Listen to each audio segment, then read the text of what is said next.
Colonel Michael Mahoning, commander of the 910th Airlift Wing at the Youngstown Air Reserve Station, leads a vast, small town of nearly 2,000 reservists and civilians tasked with defending U.S. interests worldwide. Known for its C-130 fleet and unique aerial spray mission, the station's role spans combat and humanitarian operations while pumping millions into the Mahoning Valley's economy. That story on today's Daily Buzz.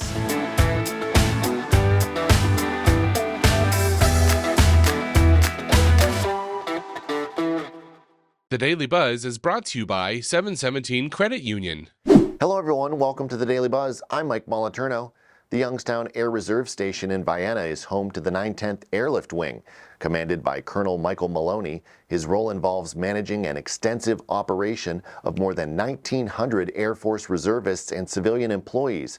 Mahoning's responsibilities include overseeing the base's mission, which supports both U.S. defense and local economic needs. The base's mission includes agile combat support, tactical airlift, and a unique aerial spray capability. Staff at the base work in roles like medical, maintenance, logistics, and cybersecurity, similar to positions in any local community. Most reservists serve part-time with approximately 400 full-time staff who support operations and are prepared to deploy worldwide. So you got to divide it into requirements and contribution, right? So the requirement is we have a unit training assembly 1 weekend a month. That's basically when the entire base is together, all full-time, part-time, and everybody is together to get ready to do our mission. That doesn't mean, let's just take the C-130s for example. We fly every day. And so that air crew may be comprised of United Airlines pilots who are in between trips, or maintainers that are coming out to do a few days here or there. It's basically, my old squadron had a slogan, after 5 and weekends.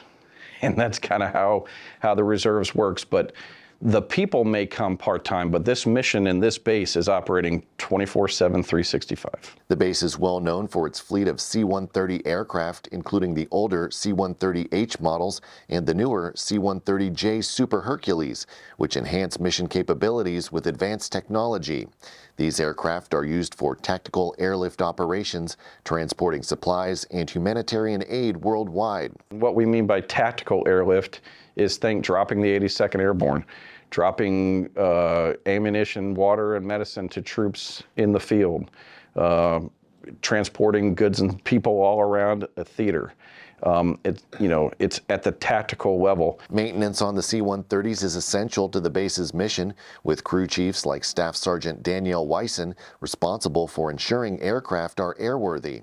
As newer C-130J models arrive, staff are training to maintain these more advanced aircraft. Our team, we have a lead, which is called the dedicated crew chief. You have the assistant, which is myself. I'm an assistant on one of the aircraft. And then usually you have about 3 to 4 people that are your traditional reservists that are underneath of you that will come out your 1 weekend a month and 2 weeks a year. But I am full-time here, so it's usually myself and my lead that will be working on the aircraft. And then if we can get an additional hand or two, they'll come over and help as well. I'm in charge of everything from your pre-flights to your through flights to your post flights, the flying. I'm basically the one that says it's airworthy, and I'm giving it over to ops and saying, hey, you guys are able to fly it. It's a C-130H. Currently, that's what we have here on the line, and we also have a C-130J that's out on the line as well. There will be additional training for that aircraft because that aircraft it's like a glass cockpit. So when you go up into the flight deck, it's like you see iPads, more or less. It's kind of modernized. So the way that we think about it is we go from a muscle car to a Tesla.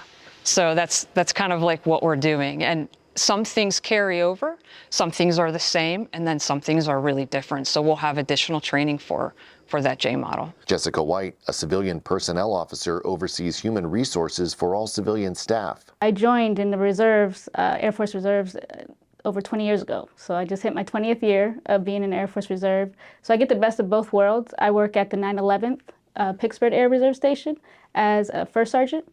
And then I work here on my day-to-day as a civilian personnel officer. So I have 4 employees under me. We manage, like I said, all the human resource on base. My little sister actually inspired me to join the reserves. I was wanting to go active duty. I'm from Warren, Ohio, so I graduated from Warren G. Harding, so I'm from the area.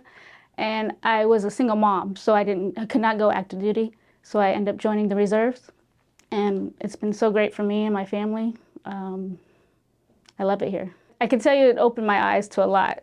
Being from Warren City and, you know, having the opportunity to see the world, it really definitely gave me a great perspective, and also, you know, like I said, a great opportunity. Master Sergeant Rebecca Sines manages training operations for aerial delivery, ensuring reservists are prepared for airdrops and combat offload training, which involves unloading cargo from a moving aircraft. That's called rumber, so that allows us to continuously drop it and it stays pretty intact. So this one's called our combat offload.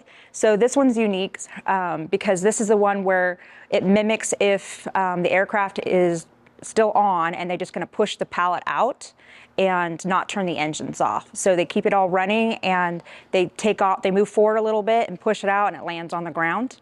And that's just so that they can get it quicker, and if they just need to land, drop equipment really quick and then take off.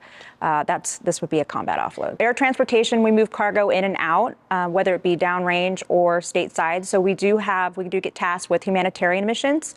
So we'll move medical supplies, and we'll move supplies that are donated to like Guatemala or Honduras. And so when that cargo comes in, we get it ready to palletize. So when the reservist comes in, they spend time getting it all ready to go, and then we set up the air movement of it, whether it be it's moving out on truck or any of the C-17s or C-5s that come in will pick it up, and they pick it up and it goes where it needs to go, but we get that ready. So it's pretty neat because you don't always get to see the humanitarian piece of that. The Youngstown Air Reserve Station is also a key economic driver in the Mahoning Valley, contributing approximately $500 million over the past decade.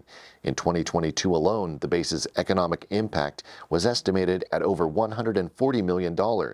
Local leaders support the station, seeing its continued presence and new investments such as the C-130J upgrades as essential to regional growth.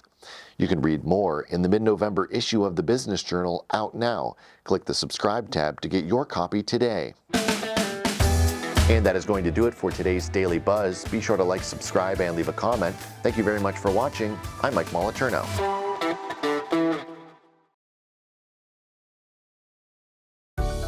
717 Credit Union. Savings power to give your business an extra boost. Business savings, certificates, and business money market. 717 Credit Union. Make your money work as hard as you do. Check out our business money market and CD rates at 717cu.com/rates.